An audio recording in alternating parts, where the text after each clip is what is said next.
So ನನಗೆ ಎಲ್ಲರೂ ಕೇಳ್ತಾರಾಯ್ತಾ ಹೆಂಗೆ ಸ್ಟಾರ್ಟ್ ಆಯ್ತಿದ್ದು, ನೀನು ಯಾವಾಗ ಹೆಂಗೆ ಓದೆ ಸೀರಿಯಲ್ಗೆ, ಹೆಂಗೆ ಸ್ಟಾರ್ಟ್ ಆಯ್ತಂತ. ಸೊ ನನಗೆ ನಾನು ಹೇಳಿದ್ನಲ್ಲ, ನಾನು ಕಾಲೇಜ್ ಓದಬೇಕಾದ್ರೆ ಯಾರೋ ಯಾರೋ ಒಬ್ರು ಹೇಳಿದರು ಆ ಥಾಟ್ ಚೆನ್ನಾಗಿದೆಯಾ ಅಂತ. ಸೊ ಅವಾಗ ನಾನು ಮನೇಲಿ ಡಿಸ್ಕಸ್ ಮಾಡಿದೆ. ಸೊ ನಂಗೆ ಇಷ್ಟ ಇದೆ, ನಂಗೆ ಇಂಟ್ರೆಸ್ಟ್ ಇದೆ, ನನ್ನ ಆ್ಯಕ್ಟಿಂಗ್ ಸ್ಕೂಲ್ಗೆ ಏನಾದರೂ ಸೇರಿಸಿ ಅಂತ. ಸೊ ಮನೆಯಲ್ಲಿ ಸೇರಿಸಿದ್ರು ನನಗೆ. ಲೈಮ್ ಲೈಟ್ ಆ್ಯಕ್ಟಿಂಗ್ ಅಕಾಡೆಮಿ ಅಂದ್ಬಿಟ್ಟು ಸಿಲಿಲಲ್ಲಿ ಟೀಮ್ ಇತ್ತು. ಸೊ ಆವಾಗ ನನ್ನ ಆ್ಯಕ್ಟಿಂಗ್ ಸ್ಟಾರ್ಟ್ ಆಗಿದೆ, ಅಲ್ಲಿಂದ ನನ್ನ ಜರ್ನಿ. ಸುನೇತ್ರಾ ಪಂಡಿತ್ ಮ್ಯಾಮ್ ನನ್ನ ಗುರುಗಳು. ಇವತ್ತಿಗೂ ಕೂಡ ನಾವು ಕಾಂಟ್ಯಾಕ್ಟಲ್ಲಿದ್ದೀವಿ. ಏನೇ ಬಂದರೂ ಏನೇ ಇದ್ದರೂ ಹೇಳ್ತಾರೆ ಮ್ಯಾಮ್ ನನಗೆ. ಸೊ ಸುನಮ್ಮ ಮತ್ತು ಪ್ರಶಾಂತ್ ಸರ್ ಆಗಿರ್ಬೋದು, ರೂಪಾ ಮ್ಯಾಮ್, ವೇದಾ ಮ್ಯಾಮ್, ಮಂಜುಭಾಷಿನಿ ಮ್ಯಾಮ್, ಇವರೇ ನಮ್ಮ ಗುರುಗಳು. ನನಗೆ ಆ್ಯಕ್ಟಿಂಗ್ ಗುರುಗಳಂದ್ರೇ ಇವರು. ಸೊ ಇವ್ರು ಏನು ಮಾಡೋರು ಅಂದರೆ ನಮಗೆ ವಾಯ್ಸ್ ಮಾಡ್ಯುಲೇಷನ್ ಆಗಿರ್ಬೋದು ಆ್ಯಂಡ್ ಪ್ರತಿಯೊಂದು ಹೇಳ್ಕೊಡ್ತಾಯಿದ್ರು. ಹಾಗೆಯೇ ಪುಷ್ ಮಾಡೋರು. ಯಾವುದಾದ್ರೂ ಲುಕ್ ಟೆಸ್ಟ್ ಇದ್ದರೆ, ಆಡಿಷನ್ಸ್ ಇದ್ದರೆ ಅಟೆಂಡ್ ಮಾಡಿ, ಒಂದು ಧೈರ್ಯ ಬರುತ್ತೆ ಅಂತ. ನಾನು ಎಷ್ಟು ಆಡಿಷನ್ಸ್ ಅಟೆಂಡ್ ಮಾಡಿದ್ದೀನಿ ಅಂತ ಇಲ್ಲಿವರೆಗೂ ನಂಗೆ ಸೀರಿಯಸ್ಲಿ ಲೆಕ್ಕ ಇಲ್ಲ. ಎಲ್ಲರೂ ಅನ್ಕೋಬೋದು ಏನೋ ಒಂದು ಸೀರಿಯಲ್ ಮಾಡ್ತಿದ್ದಾರೆ ಅಂದರೆ ಇವ್ರಿಗೇನು ಈಸಿಯಾಗಿ ಸಿಕ್ಬಿಟ್ಟಿದೆ ಅಂತ. ದೇವ್ರಾಣೆ ಇಲ್ಲ, ನಾನೊಂದು ಏನಿಲ್ಲ ಅಂದರೂ ಒಂದು 100ಕ್ಕೂ ಜಾಸ್ತಿ ಆಡಿಷನ್ಸ್ ಕೊಟ್ಟಿದ್ದೀನಿ. ಅಷ್ಟು ಆಡಿಷನ್ಸ್ ಕೊಟ್ಟು ಅಲ್ಲೇ ನಮಗೆ ಕಲ್ತ್ಕೊಂಡ್ಬಿಡ್ತೀವಿ ಆ್ಯಕ್ಟಿಂಗ್. ಅವರು ಹೇಳ್ತಾರಲ್ವ ಹಿಂಗಿರುತ್ತೆ ಹಾಗೆ ಅಂತ. ಸೊ ಅಲ್ಲೇ ಕಲ್ತ್ಕೊಂಡ್ಬಿಡ್ತೀವಿ ನಾವು. ಸೊ ಅದಾಗಿ ನನಗೆ ಕಸ್ತೂರಿಯಲ್ಲಿ ನನಗೆ ಹಿಂಗೆ ನಮ್ಮ ಟೀಮಿಂದನೇ ನಂಗೆ ಹೇಳಿದ್ರು, ಈ ಥರ ಒಂದಿದೆ.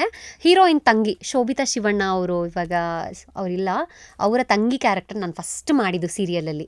ಸೊ ಮಂಗಳ ಗೌರಿ ಅಂತ ಕಸ್ತೂರಿಯಲ್ಲಿ. ನಾನು ತುಂಬ ಚಿಕ್ಕವಳು, ಐ ವಾಸ್ 19 ಅನ್ಸುತ್ತೆ ಅಷ್ಟೇ, 19 ಅವಾಗ. ಸೊ ಅವಾಗ ಸ್ಟಾರ್ಟ್ ಮಾಡಿದ್ದು ಅಲ್ಲಿಂದ ನಾನು. ಸೊ ಅಲ್ಲಿ ಹೇಳಿದ್ನಲ್ಲ, ಸಂಧ್ಯಾ ಅಕ್ಕನೇ ನನಗಮ್ಮ ಮಾಡಿದರು ಅಂತ.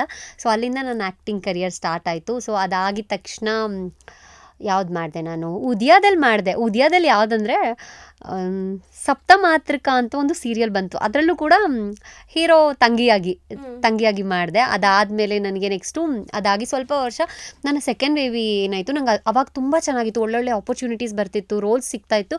ಬಟ್ ಮಧ್ಯದಲ್ಲಿ ಕನ್ಸೀವ್ ಆಗಿಬಿಟ್ಟೆ ಮತ್ತೆ. ಸೊ ನನ್ನ ಸೆಕೆಂಡ್ ಬೇಬಿ ಇದಾಯ್ತಲ್ಲ, ಸೊ ಏನು ಮಾಡೋಕ್ಕಾಗಲ್ಲ, ಆ್ಯಕ್ಟಿಂಗ್ ಕರಿಯರಿಗೆ ಬಾಯ್ ಹೇಳಿಬಿಟ್ಟು ಫ್ಯಾಮ್ಲಿ ಕಡೆ ಫುಲ್ ಕಾನ್ಸಂಟ್ರೇಷನ್ ಈ ಕಡೆನೇ ಇತ್ತು, ಮಗು ಆಗಲಿ ಇನ್ನೊಂದು ಅಂದ್ಬಿಟ್ಟು.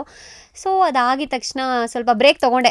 ಚಿಕ್ಕ ಮಗ ಆಗಿ ಬ್ರೇಕ್ ತೊಗೊಂಡು ಒಂದು ಸ್ವಲ್ಪ ವರ್ಷ ಆದಮೇಲೆ ಸ್ಟಾರ್ಟ್ ಮಾಡಿದ್ದೆ ಝೀಯಲ್ಲಿ ಆತ್ಮಬಂಧನ. ಅದರಲ್ಲಿ ನೆಗೆಟಿವ್ ಲೀಡಾಗಿ ಮಾಡಿದೆ. ಅದಾಗಿದ ತಕ್ಷಣ ಅದಾದಮೇಲೆ ಉದಯ ಮಾಡಿದೆ. ಉದಯದಲ್ಲಿ ಮತ್ತು ಸಿರಿ ಕನ್ನಡ ಮಾಡಿದೆ. ಸಿರಿ ಕನ್ನಡದಲ್ಲಿ ಲೀಡಾಗಿ ಮಾಡಿದೆ. ಸಿರಿ ಕನ್ನಡ ಮಾಡಬೇಕಾದ್ರೇ ನನಗೆ ನನ್ನಮ್ಮ ಸೂಪರ್ ಸ್ಟಾರ್ ಅವಕಾಶ ಸಿಕ್ಕಿದ್ದು. ಸೊ ಅಲ್ಲಿಂದ ಮುದ್ದು ಸೊಸೆ.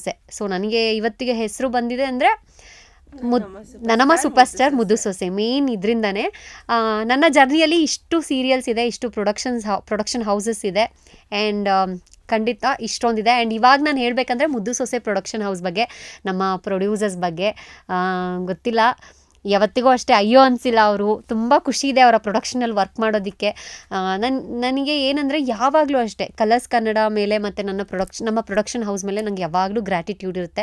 ನಾನು ಇರೋವರೆಗೂ ಈ ಎರಡು ಎಲ್ಲ ಪ್ರಾಜೆಕ್ಟನ್ನೇ. ಬಟ್ ನನಗೆ ಒಂದು ದಾರಿ ಮಾಡಿಕೊಡ್ತಾರಲ್ವ, ಎಲ್ಲ ಸ್ಟೆಪ್ಪಿಂಗ್ ಸ್ಟೋನ್ ಆಗ್ತಿದ್ದಂಗೆ ಫಸ್ಟ್ ಸ್ಟೆಪ್ ಹತ್ತೋದಕ್ಕೆ ನಮಗೆ ದಾರಿ ಮಾಡಿಕೊಡ್ತಾರೆ ಅಲ್ವಾ. ಸೊ ಅವ್ರನ್ನ ನಾವು ಯಾವತ್ತೂ ಮರಿಬಾರ್ದು ಅಂತೀವಿ. ನನಗೆ ಫಸ್ಟ್ ಸ್ಟೆಪ್ ಹತ್ತೋದಕ್ಕೆ ನನಗೆ ಸಹಾಯ ಮಾಡಿದ್ದು ಕಲರ್ಸ್ ಕನ್ನಡ. ಸೊ ಅವ್ರಿಗೆ ಯಾವಾಗಲೂ ಋಣಿಯಾಗಿರ್ತೀನಿ. ಓಕೆ. ಸೊ ಸಿರಿ ಕನ್ನಡದಲ್ಲಿ ಲೀಡಾಗಿ ಮಾಡಿದ್ರಿ ಅಂತ ಹೇಳಿದ್ರಿ. ಸೊ ಅದು ಆ ಸೀರಿಯಲ್ ಹೆಸರು ಹೇಳಿಲ್ಲ. ಬ್ರಾಹ್ಮಿನ್ಸ್ ಕೆಫೆ ಅಂದ್ಬಿಟ್ಟು ಅದರಲ್ಲಿ ಲೀಡಾಗಿ ಮಾಡಿದೆ. ಸೊ ಅದು ಬಂತು ಆಲ್ಮೋಸ್ಟ್ ಹತ್ತತ್ರ 1 ಇಯರ್ವರೆಗೂ ಬಂತು. ಅದಾದಮೇಲೆ ಇದು ಬಂತಲ್ಲ, ಸೊ ನಾನು ಅಲ್ಲಿ ಅದು ವೈಂಡಪ್ಪು ಆಗ್ತಿತ್ತು. ಸೊ ನಾನು ಬಿಡಬೇಕಾಗಿದ್ದ ಪರಿಸ್ಥಿತಿ ಬಂತು.